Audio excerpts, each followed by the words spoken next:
जहां हम एक तरफ से ये बात कह रहे हैं कि चाइना पर भरोसा नहीं किया जा सकता और पीएलए ने कमर कस ली है लड़ाई के लिए और वो कंप्लीटली तैयार हो गया है, वहीं पर उसके साथ जो एक बड़ी ज्वाइंट खबर आ रही है आज वो ये है कि ऑप्टिकल फाइबर भी लद्दाख के बॉर्डर्स के पास पास बिछाने की कोशिश में पीएलए है। इस तरीके की खबरें जो है वो सामने आ रही है और साउथ पैंगोंग टीएसओ की खबर इसी तरीके से है और optical fibre north Pangong TSO के अंदर पिछले एक महीने से बिछाने की कोशिश में है और यह माना जा रहा है कि ये जो ऑप्टिकल फाइबर बिछेगी इसका मतलब अपना नेटवर्क मजबूत और करना है और ज्यादा मजबूती के साथ वो वहां पर बैठने की कोशिश में है। तो ये साफ लग रहा है कि ये तनातनी जो है ये यहां पर हल नहीं होगी क्योंकि जो प्रैक्टिस और जो खबरें वहां से आ रही है वो बहुत ज्यादा एडवर्स आ रही हैं।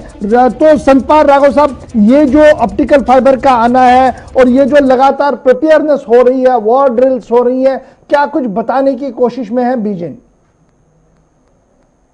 जी देखिए, आप अगर बात करें कन्वेंशनल वॉरफेयर की, चाइना इंडिया के साथ कन्वेंशनल वॉरफेयर में नहीं जीत सकता। नंबर एक, उसके ट्रुप्स बैटल हार्डन और सीजनल ट्रुप्स नहीं है।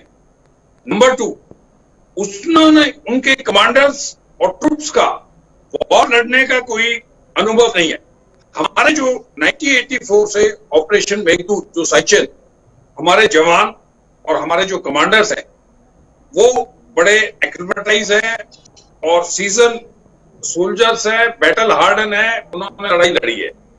नदन army commander, he was lieutenant colonel in the Kargil war. Kargil की जो चोटियां जिस इलाकों में उन्होंने लड़ी है उससे तो ये कम हाइट पे है। और ट्रुप्स का जो है जनरल जोशी साहब, ये is very and he has commanded 14 core itself, जो ये सेक्टर है जी। और अभी नदन कमांड के अंदर है, ही इज आर्मी कमांडर।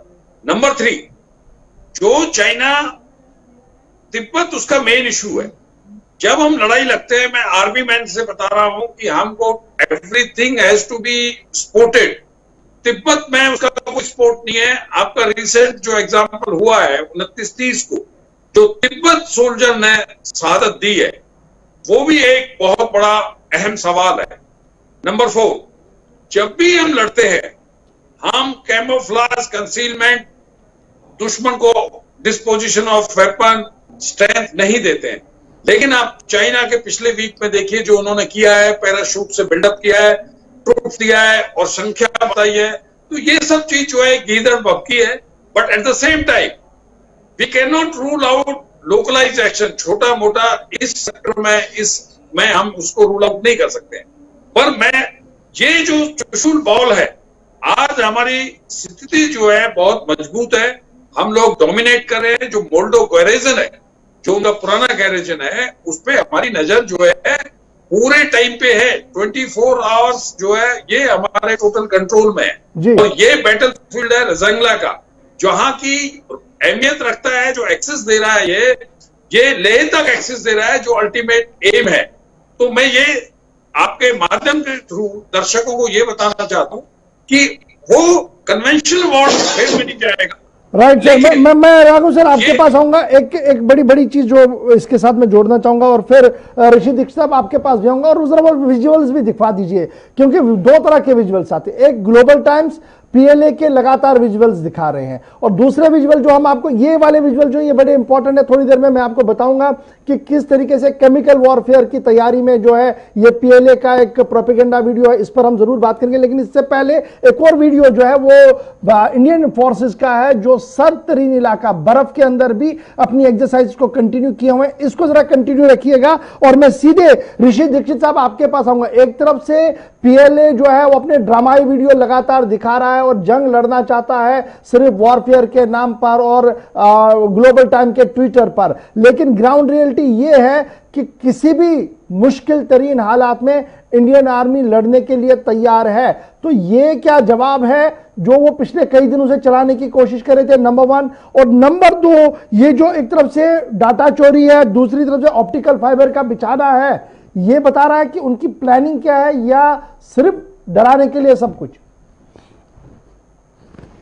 देखिए, ऐसा है कि जो ग्लोबल टाइम्स या वहां के जो वीडियोस आ रहे हैं, तो हम तो एक ही बात कहना चाहेंगे कि प्रोपोगंडा वारफेयर में उल्टी सीधी बातें करके दिखाता रहता है, और चूंकि चाइना है, चाइना का माल है, चाइना की चीजें हैं, तो उसी तरीके से उनको दिखाता रहता है।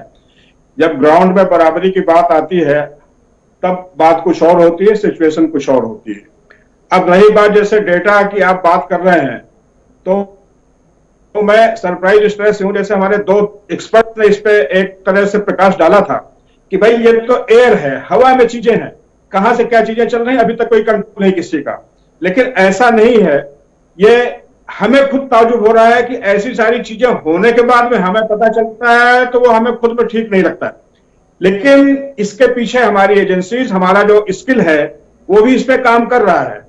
अभी तक ये देखिए कि नॉर्मल बोलचाल की भाषा में इवन लेमैन भी कहा करता था कि ये चाइनीज खिलौना है, चाइनीज इक्विपमेंट है, इसको हम ले रहे हैं, पता नहीं इसी से जासूसी क्यों ना हो रही हो। जब आम आदमी इस तरह की भाषा, इस तरह की बात सोच सकता है उसके प्रति, ये तो बड़े लेवल की बात है, बहुत बड़े सोचना चाहिए था इसको।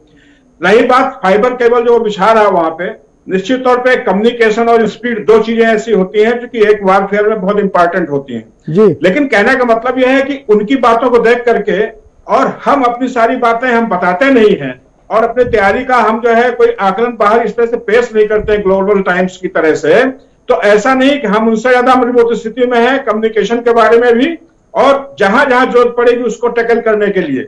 रही बात जब ग्राउंड में लड़ने की बात आएगी, वो कुछ भी दिखाते रहे वहां पे।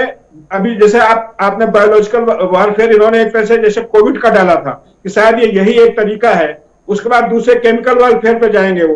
तो ऐसा नहीं है कि वही सब कुछ है पूरे वर्ल्ड के अंदर, और उन्हीं के अंदर उन्हीं को सारी महारत हासिल है और वही सब कुछ इस पे अपना से रखते हैं, ऐसा नहीं है। हम भी उसके लिए तैयार है बराबरी के तौर पे, और हमारे जो मित्र देश हैं, आफ्टर ऑल ये खाली इंडिया और चाइना की बात नहीं होगी। जब इस तरह की चीजें होंगी तो उसका प्रभाव चारों तरफ पड़ता है, सारे देशों में पड़ता है। तो जो भी इस फील्ड में होंगे और जिनको इसकी चिंता है, वो निश्चित तौर पे इसका मुंहतोड़ जवाब चाइना को देंगे, और वो ऐसी स्थिति में नहीं होगा कि वो सस्टेन कर पाए इतने ग्लोबल प्रेशर को। राइट सर, मैं सर आपके पास दोबारा आऊंगा। एक खबर जो है वो अरुणाचल प्रदेश से डेवलप हो रही है, रहमत आपको बताएंगे वो खबर, लेकिन उससे पहले फटाफट से प्रशांत रॉय साहब, बड़ा आपसे जो एक स्पेसिफिक आंसर चाहूंगा। ये जो हम ये ऑप्टिकल फाइबर की कहानी सुन रहे हैं, इसके जरिए से कितना खतरा नेशनल सिक्योरिटी को होता है? क्या ये भी एक हथियार है जो यूज किया जाएगा against nation, against society? Fibre एक तरह से कनेक्टिविटी के लिए होता है। अब वो तो वैसे ही है, इंटरनेट आपको दे दिया, आप उसका क्या करते हैं। तो optical fibre is mainly for connectivity. तो वहां पे अपनी आर्मी की कनेक्टिविटी को बेटर करने के लिए जरूर पीएलए ये कर रहा होगा। तो अभी चिंता का विषय नहीं है, लेकिन एक बार उसकी कनेक्टिविटी एस्टेब्लिश हो गई, फिर वो क्या करता है उस चीज का, वो चिंता का विषय होगा।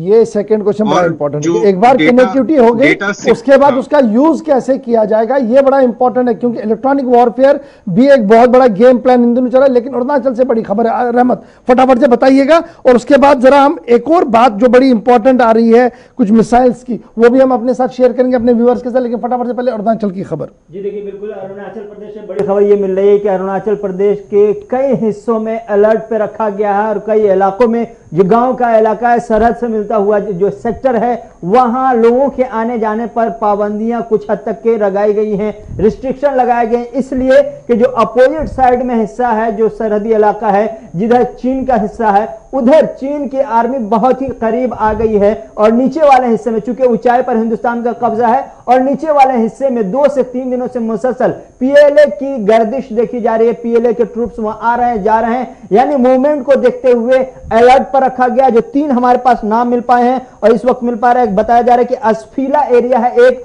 दूसरा है जो टूटिंग की एक्सिस है इसके अपोजिट का एरिया है, और तीसरा है फिश टेल 2। ये 3 एरिया ऐसे हैं जो लोकेट किए गए हैं, जिन्हें मॉनिटरिंग की जा रही है बहुत ही बारीकी से। ये नीचे वाला हिस्सा है, चूंकि ऊंचाई वाले हिस्से पर हिंदुस्तान के जवान हैं, और ये साइड का हिस्सा सरहदी इलाके से सटा हुआ अरुणाचल प्रदेश का है, जहां चीनी आर्मी की मूवमेंट देखी गई है 2 से 3 दिनों के अंदर में, जिसकी वजह से अलर्ट पर रखा गया है। जो शहरी है वहां पर, वहां के जो बाशिंदे हैं, उनके आने जाने पर भी नजर रखी जाए, उन्हें एहतियात से निकलने के लिए या फिर आगे जाने एक रूटीन में अलर्ट आता है। अब इस अलर्ट में जो कहा गया है मैक्सिमम लेवल का अलर्ट जो है वो जारी कर दिया गया। बड़ी खबर हम आपको बता रहे हैं। लेकिन फटाफट से एक और बड़ी बात जो आपके साथ हम शेयर करेंगे वो बड़ा इंपॉर्टेंट है, क्योंकि रूस चाइना की जब हम बात करते हैं तो चाइना हर दिन कोई ना कोई नई खबर जरूर देता है, और अब स्पेस की खबर भी हमारे सामने है। और आज जो खबर सामने आई है वो ये है कि लॉन्ग मार्च 11 का बाज़ाब्ता तौर पर उन्होंने इस्तेमाल किया है, लॉन्च किया है आज उन्होंने, और ये स्पेस वॉर की शुरुआत मानी जाती है। और ये माना जा रहा है कि जिसको लेकर पिछले कई हफ्तों से लगातार हम सुन रहे थे कि लॉन्ग मार्च @11 जो है वो रेडी है, जो उसका किसी भी दिन इस्तेमाल हो सकता है रॉकेट का, उसका इस्तेमाल आज पीएलए की तरफ से किया गया। और वीडियो खुद उन्होंने अपने ऑफिशियल माउथपीस ग्लोबल टाइम पर जो है वो डाल दिया। एक तरफ से ये खबर आ रही है, दूसरी तरफ से जो इसके साथ डेवलपिंग खबर है वो ये भी है कि ताइवान पर ट्रंप के बयान के बाद पीएलए ने ये सारा रॉकेट वाला मामला जो है वो सामने रखा है, ताकि एक जवाब दिया जाए अमेरिका को कि वो ताइवान और आसपास के इलाकों की ओर ज्यादा बातें ना करे। अब ये माना जा रहा है कि तीसरे विश्व युद्ध के अंदर स्पेस वॉर बड़ा एक इंपॉर्टेंट चीज होगा। उसकी शुरुआत एक बार फिर आज पीएलए की तरफ से की गई है, बीजिंग की तरफ से की गई है, और साथ साथ केमिकल वॉर के वीडियोस भी दोबारा से अपलोड किए गए हैं। ये दोनों चीजें जो है बड़ी इंपॉर्टेंट है। दोनों तस्वीरें जरा एक बार दिखाइएगा हमारे व्यूअर्स को कि रॉकेट वाली